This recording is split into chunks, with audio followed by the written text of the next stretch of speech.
This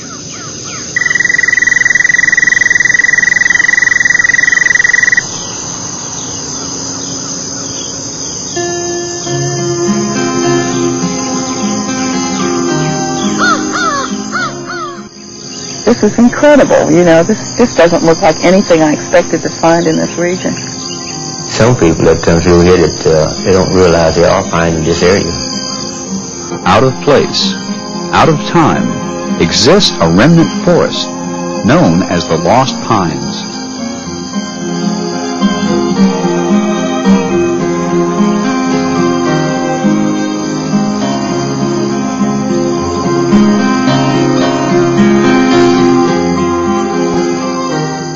Scattered across east-central Texas, where they seemingly have no right to be located, are over 75,000 acres of loblolly pines. These tall stands of pines cover sections of 5 counties, with a major portion situated in Bastrop. During the hottest months of the year, when the sun shines the brightest, the skies remain clear. In fact, the Lost Pines have learned to survive on as much as 25 to 30% less rainfall than received in East Texas. Definitely, Lost Pines represent special ecological population of loblolly pine that is genetically different than populations in East Texas. That population is adapted to conserve moisture. Dr. Victor Bilan, assisted by Stephen F. Austin State University students, is studying how the Lost Pines survive on less moisture. Since loblolly pine is a major commercial timber, finding the answers could prove beneficial not only to the timber industry, but to the future of loblolly pines. We already know through research that there are differences, but we are more exploring into at what stage are these differences obvious. The laboratory at the School of Forestry at Stephen F. Austin State University is set up to monitor the differences between Bastrop and East Texas loblolly pines. A sheath of plexiglass called a cuvette encloses a pot containing 2 loblolly pine seedlings. A vertical plexiglass panel in the middle of the cuvette separates the shoots of the 2 pine sources, allowing them to be monitored separately but under the same environmental conditions. A water jacket encircling the plants keeps the temperature and humidity constant. Tubing attached to the cuvette transports the air and gases used and produced by the plants. These gases are constantly being monitored by highly sensitive instruments that give a clear indication of how much carbon dioxide was used and how much moisture was lost by the plants. The end result will show which pine is more efficient in producing food and in conserving moisture. The research has shown that it is at the critical early stages of growth that major differences occur between East Texas and Bastrop loblolly pines. In this magnified view of 2 cross-sections of pine needles, you can clearly see that the Lost Pine needle on the left has a thicker, waxy outer coating than that of the East Texas pine needle on the right. This thicker outer protection, called a cutinized epidermis, allows for less moisture lost through the plant tissue.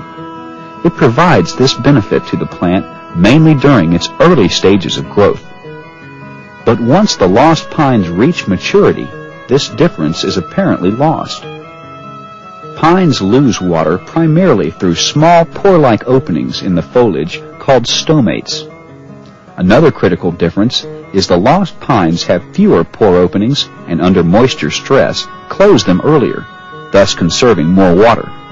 And previous studies have shown that the root system develops more efficiently, giving the Lost Pine seedlings a much better chance of survival. Ongoing research is looking into what biochemical adaptations are taking place inside the plant tissue that make water more accessible to the plant. Besides shedding light on why the pines have continued to survive, The research at Stephen F. Austin State University is also providing valuable information to the Texas Forest Service, which is interested in planting suitable pine stock in drought areas where pines used to grow. Who would have known that within this gallery of wonders existed another marvel of evolution? The endangered Houston toad.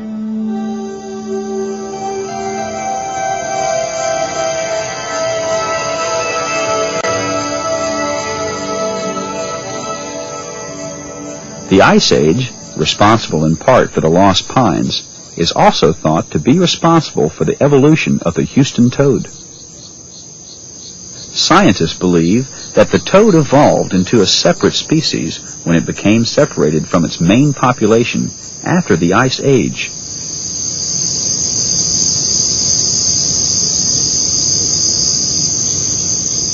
Its secretive nature, preferring to burrow underground during most of its adult life, initially hindered research attempts. The toad's numbers were already on the decline when it was first discovered in Houston.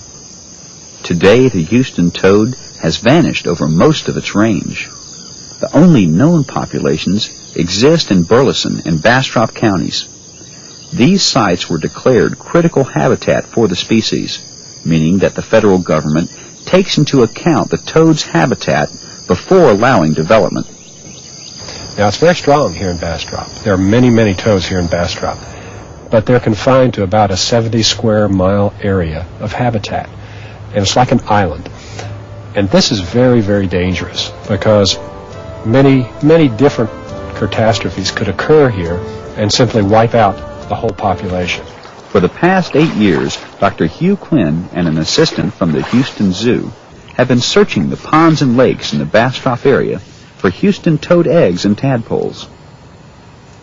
We can, with confidence at this time of the year, collect eggs from these ponds and be sure that they are Houston toads, because we've collected toads here for the last 7 or 8 years, and we've never seen another toad breed at this time of year in any of these ponds.